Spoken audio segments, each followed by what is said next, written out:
We've caught him on the sidelines of a prachar cum campaign trail. You should say both, because 9 years of the Modi Sarkar, so he's talking about it and also building up to the Rajasthan elections in Lok Sabha 2024. But it's also Chartered Accountants Day. So to the Chartered Accountant in him, wish you greetings on Chartered Accountants Day, Piyush Goyal ji. Always a pleasure to speak with you. Now let me ask you, this prachar, this prasar or the campaign is happening for Rajasthan or for Lok Sabha 2024? No, this is a part of our national campaign to thank the voters of India, to thank the people of India for reposing trust in the Bharatiya Janata Party, in the Prime Minister Shri Narendra Modi ji, by giving him an absolute majority twice, both in 14 and 19, so that he could serve the people with a decisive government, so that he could bring a new paradigm of growth, progress and prosperity for the people, so that he could empower 1.4 billion Indians, 140 crore Indians, to dream big, to aim high and work with a sense of duty to make India a developed nation. We are having this conversation late in the evening in Bharatpur. You have been to Alwar, you have been to Rajasthan, Jaipur, so a lot of places in Rajasthan. So what's the feeling? I think the people are fed up of this corrupt Ashok Gehlot government. Many people call it a Gehloot government. Every minister, every MLA, I think has realized that they're going to lose the next election, so they are on a rampage of corruption. The law and order is deteriorated.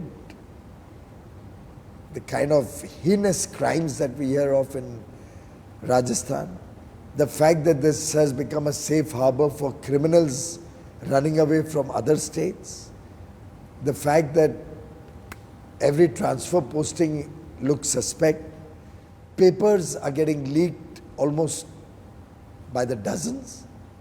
All of this leads to a very, very dissatisfied people, completely disenchanted by the hollow promises that Mr. Gehlot keeps making, to the extent that in Jaipur a lot of people told me this is a Panjikaran government, that means a registration government. They keep making all sorts of announcements right from 2018, when in their manifesto they made lots of promises but broke every one of them. Just keep registering potential beneficiaries but never deliver. But what's the option for the people of Rajasthan? A strong, resurgent Bharatiya Janata Party, once again providing a good double-engine government, with Prime Minister Narendra Modi overseeing the development activities of the state, a government in the state which will implement the several initiatives that Prime Minister Modi has introduced in the country, rather than creating roadblocks. Karnataka didn't have a problem with PM Modi, but they had a problem with the local leadership. Somewhere the voter is now becoming discerning between what works at the center and what they want in the state. Do you have a problem of a diffused leadership, no clear leader in Rajasthan? Today the people of Karnataka of Rajasthan are so fed up with this Gehlot government that they are looking for a change. The Bharatiya Janata Party has always had a galaxy of leaders in Rajasthan. And in the BJP, the good part is it's always the nation first, party next, and self last. So all our leaders are working together as a team, very committed to the people of Rajasthan. And I can assure you that the BJP will provide a stable, strong and honest government to Rajasthan, which will change the future and the fortunes of Rajasthan. You are a lot of times behind the shadows, sometimes very active, but state after state you are involved. You know the pulse. You think Rajasthan will work only at the party without having a clear leader mentioned, without announcing that Rani Sahiba is going to be there or somebody else is going to be there? Why do we preempt what is going to happen? Let us wait and watch. The other question, Piyush, I wanted to ask before we get to some of the other issues. Lok Sabha 2024, are you planning to fight? Because I'm there in is the talk Rajya that Sabha.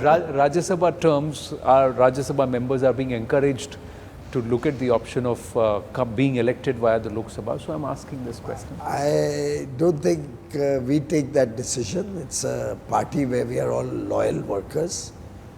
And I still have 5 years to go in my Rajya Sabha term. But whatever the leaders decide, for us, that's the holy grail. UCC, are you for it, against it? And do you believe India is ready for it? Absolutely for the Uniform Civil Code. We are waiting to see what shape it takes, how it comes up. Uttarakhand had set up a very high-level committee headed by Justice retired Srimati Ranjana Desai. They've come out with a report. Let us see how that works. Let us see how the public reacts to that report. And let the situation evolve. I think people are jumping the gun too much. Ultimately, it's a directive principle of the Constitution. 5 times the Supreme Court has suggested to the governments of the day that this is something which will be good for India, which is the need of the hour, and which will bring more cohesion to the nation's polity. Harish Rawatji says it's an exercise in futility, because if you're looking at something at the center, why bring it in the state? And if you have decided to go the state route, why talk about it at the center? So this is nothing but yet another poll gimmick. Well, for Harish Rawatji, these may be poll games, but for the Bharatiya Janata Party and its leadership, these are issues of national importance. These are issues that concern very often our sisters and daughters. After all, when we removed triple talaq from India, imagine the sigh of relief that crores of our Muslim sisters and daughters had, who were being persecuted, who were being wronged upon indiscriminately for decades. And when on the other hand, so many other governments with Islamic states have already made triple talaq illegal, including our neighbors like Pakistan and Bangladesh, or Egypt, where the Honorable Prime Minister went recently, did it some 70, 80 years ago. I think it's only the appeasement politics of the Congress and their friendly parties which opposes progressive laws. Well, Raja Ram Mohan Roy also had to face a lot of opposition when he brought about social change. Baba Amte brought about social reform. So all our great leaders of the past, Mahatma Gandhi had to face a lot of problems where he tried to give dignity to the Dalit Samaj, to the marginalized sections of society. I think Prime Minister Narendra Modi also, when he's bringing in social reform, will have to deal with some opposition from corrupt politicians who are only looking at these sections of society as vote banks, and I call them corrupt politicians because such negative thinking and converting communities or whole sets of people into just a mere vote bank is equally a form of corruption. So you agree with him on the Pasmanda issue, 11.4% of the Muslim population treated as vote banks. That's what the PM said. Undoubtedly, I think Prime Minister Modi has made a very, very important and significant observation. I do hope the leaders of the Muslim community will reflect deeply on what he said and will work towards a better future for every single Indian. So as leader of House in the Rajya Sabha, are you looking at it coming in the monsoon session or in the winter session? We'll wait to see what the concerned ministry decides. But will it happen before you go back to the people in 2024? Because as far as the Jansangh and the whole thought process of the BJP is, 3 aspects were very important or of priority: Ram Mandir, 370, and UCC. So that's why I'm asking you, Piyush ji. Well, you have seen that we have been very true to our electorate. Prime Minister Modi, when he makes a statement in the manifesto, where he makes a commitment, a promise in the manifesto, he's very cautious about it. He wants to make sure that what we promise, we deliver. And therefore, certainly, we believe that the country deserves a uniform civil code. The contours of it, the shape and form of it, the wider public consultation is a process that will take some time. And once that process is done and we are ready with a robust law which satisfies vast sections of the people and ensures their welfare and a better future for every Indian, we'll certainly bring it into Parliament. Now let's reflect on the US state visit and why is it so historic? Because the last 4-5 years, there have been efforts that have been made, but there have been roadblocks. One of the biggest, I'll come to the roadblocks, but let me ask you, why is it so historic? From your perspective, because you saddle multiple ministries and a lot of them come into the domain of the MOU side. We have watched international visits, certainly of leaders from India to other parts of the world, of leaders from other countries coming to India. And I would go to the extent of saying international visits of leaders from many countries to other countries. To my mind, this visit of Prime Minister Shri Narendra Modi to America was historic in several counts. For example, at the UN, he broke all records with people from 180 countries participating at the UN headquarters. Look at the message of solidarity and oneness to the world population that went out that day on 21st June from New York. The fact that President Biden spent nearly 3 days with Prime Minister Modi is an unparalleled situation. This was possibly only the second state visit that an Indian Prime Minister has had. After Mr. Manmohan Singh's visit after the nuclear deal, this is the only in about 15 years. Second visit. More importantly, this is the first time an Indian leader has addressed US Congress twice, joining the ranks of illustrious leaders like Nelson Mandela or Winston Churchill or Netanyahu. The kind of response that was given by the business community of the US was unparalleled. We had every top company CEO either bilaterally meeting the Prime Minister and making huge commitments of investment and jobs in India, or participating in the state dinner or the several lunches that were held in his honor.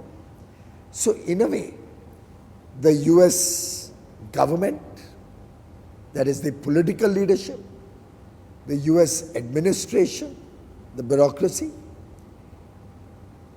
the businesses in the United States of America, and the people of America, particularly the Indian diaspora, they were all in it to make this a historic visit.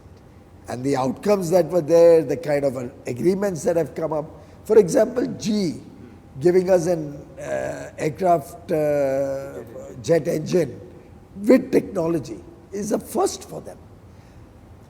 In world history, never before have two large, let's say, sparring nations on trade front, who have had several court cases in the WTO, the World Trade Organization, and some of them for decades. It is unparalleled that bilaterally 6 WTO disputes get resolved. It was impossible but for the huge trust that President Biden and Prime Minister Modi have been able to build between themselves and between the governments. No, but here's what the Congress is saying, or the opposition is saying.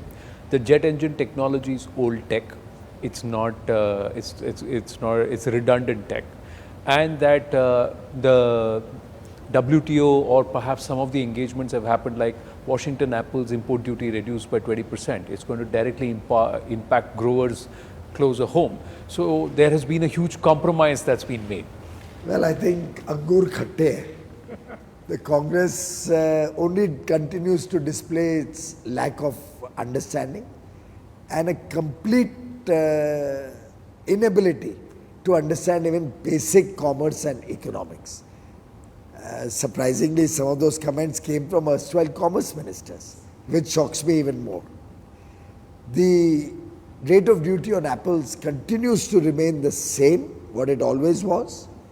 In fact, we have recently introduced a minimum import price to ensure that the apples that come into the country, along with the rate of duty, import duty that's charged on it, will always ensure that our farmers get a very fair price and a good deal.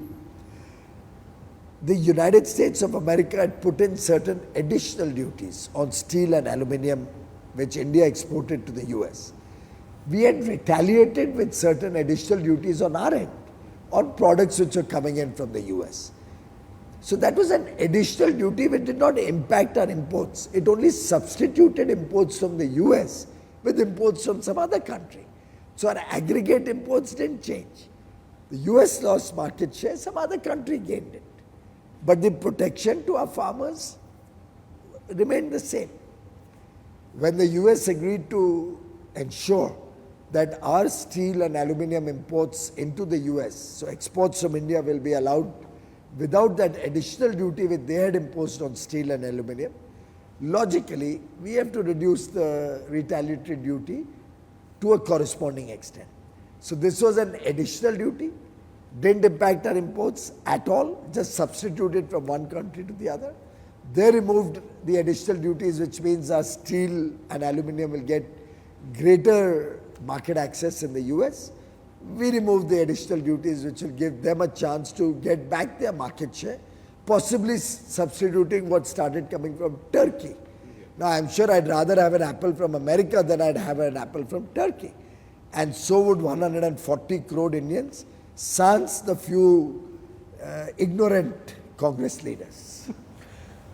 But WTO, Prime Minister mentioned that a lot of issues, thorny issues at the WTO have also been ironed out.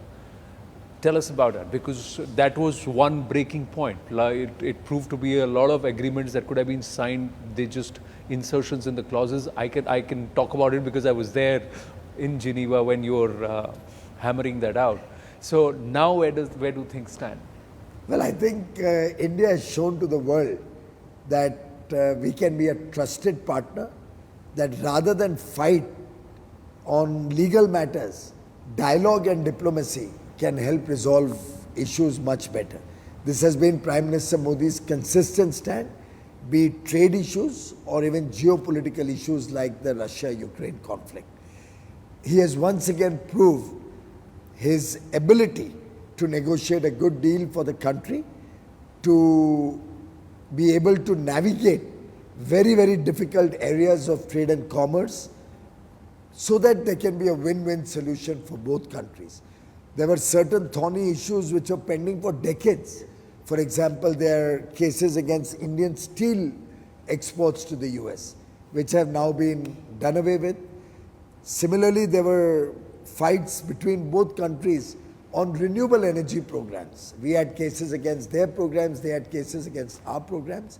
We've been able to bilaterally close all of them in the interest of sustainability and promotion of clean energy, renewable energy, which I think is the collective effort across the world, something that everybody should be happy and proud about.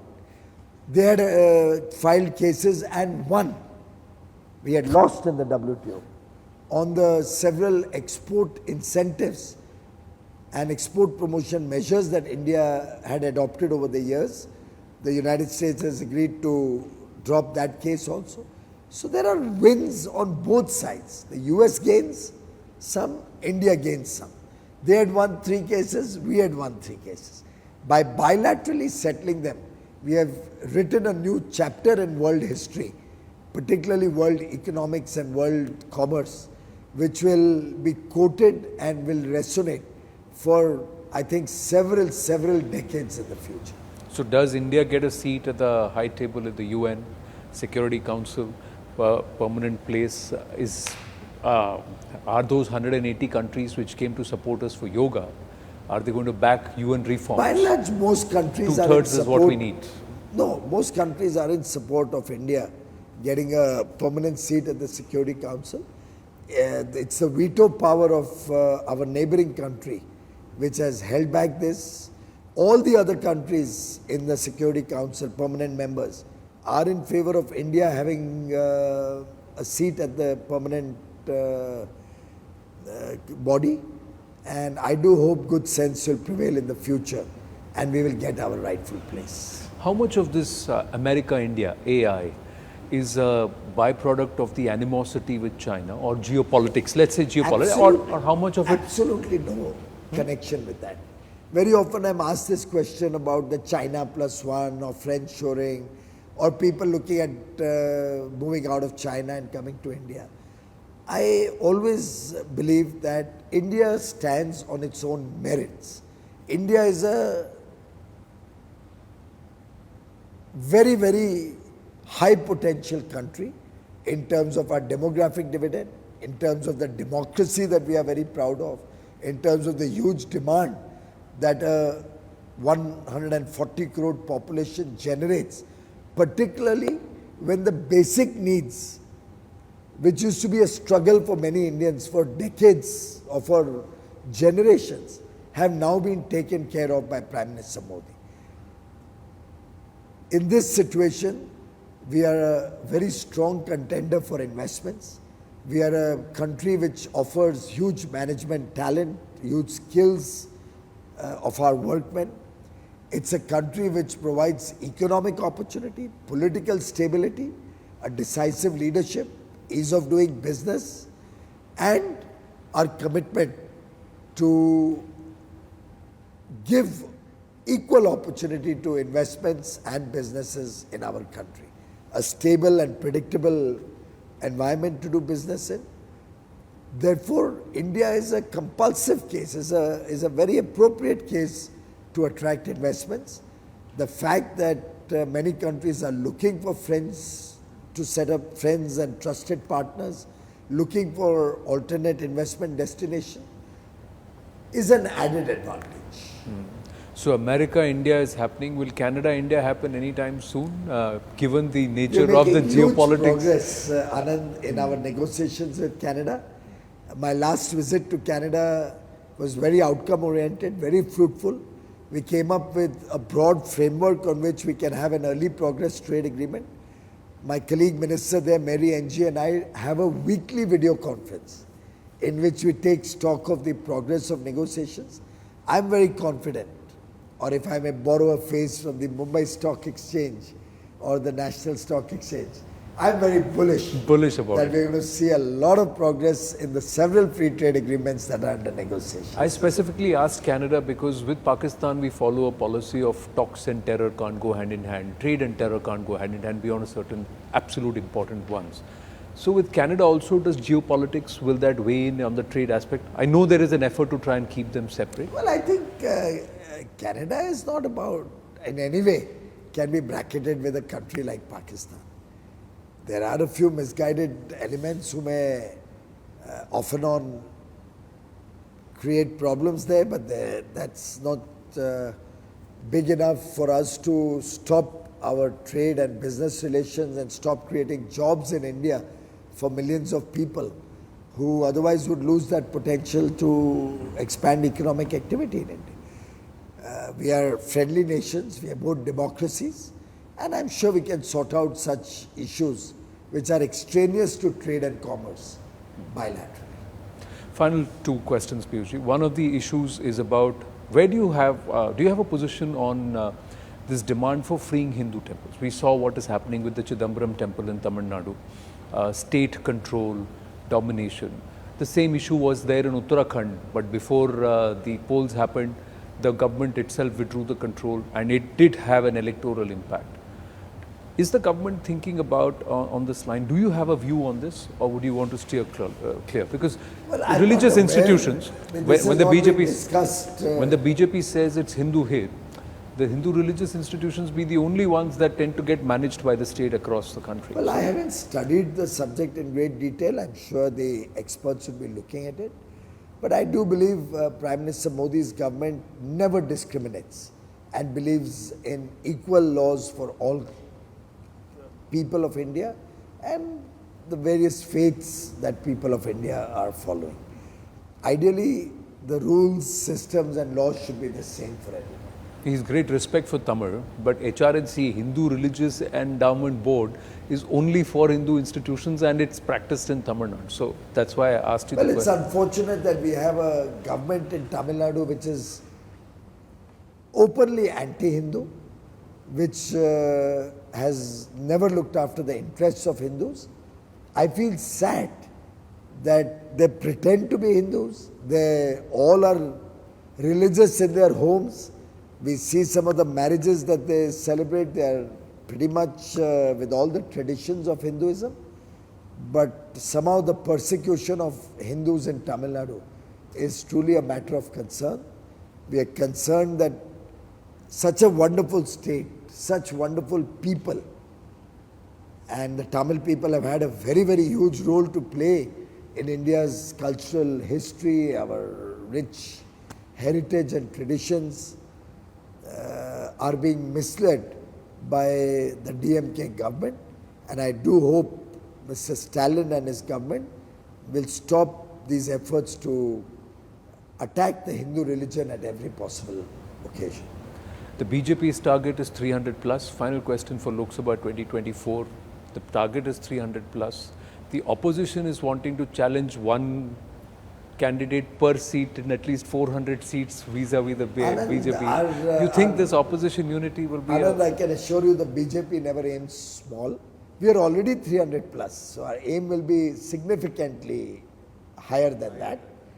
We are working hard across the country, and the love and adulation that the people of India have for Prime Minister Modi lends us to believe that we will do well, we'll get the blessings and the support of large sections of the people across the country, and will do far better than last time and increase our tally, so that once again a strong, stable, decisive government, an honest government, a committed government can give direction to the people of India and to the India growth story and give a better future to 140 crore Indians.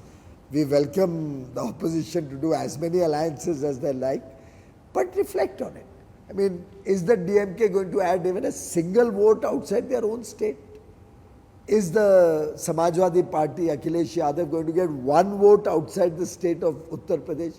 He should be worried about the losing vote share he But has if the in Uttar DMK and Pradesh. Congress combined ranks in Tamil They're Nadu, already there in if an the alliance. RJD, and they contest only one candidate per seat. They're already in alliance. So what is the difference? This so-called larger alliance is not adding votes to any of their candidates. And RJD, In fact, will be in Nitish Bengal. Kumar, JDU, Bengal, is a Bihar. failed alliance. I can assure you that Bihar is a state that's going to give a complete sweep to the BJP. We are aiming for every one of the 40 seats in Bihar. Particularly, the people of Bihar are so disenchanted with the Lalu Yadav, Nitish Kumar combined. They look at Nitish Kumarji as a person who cannot be trusted, somebody who stabbed the back after having won the election, piggybacking on the BJP, just like Mr. Uddhav Thackeray won his few MLAs on the back of the Modi wave and the leadership of Prime Minister Modi. I think the people of India will never forgive such leaders who do injustice to the vote that they have received. That is an unethical alliance to begin with. It's a corrupt alliance. It's an alliance whose very leader himself is in prison for his misdeeds. It's an alliance which has only brought lawlessness and a complete breakdown of governance in the state of Bihar. Similarly, West Bengal, I don't think Congress and CPM or the left parties have any relevance left. It's a direct contest between Trinamool and BJP. But given the misgovernance, the high level of corruption, the deteriorating law and order situation, and the poverty that you see all across West Bengal, the way the people of West Bengal, who had such a rich cultural history, are today left impoverished and living in misery, they certainly are looking for change. They certainly deserve a change. This time around, I think they'll get a fitting reply from the people of West Bengal. The BJP tally in West Bengal will only increase in the coming Lok Sabha. Congress is talking up revivals after Karnataka. They're confident about Chhattisgarh. They think they will snatch Madhya Pradesh and perhaps retain Rajasthan. So Does that change equations for you? Sheikh Chilli के सपने तो किसको भी देखने का अधिकार है, उसके ऊपर कोई रोक नहीं. Piyush ji, thank you so much. Thank you you. for your time. Lovely Always a pleasure talking to speaking you. with you. Thank you so much, sir. Thank you.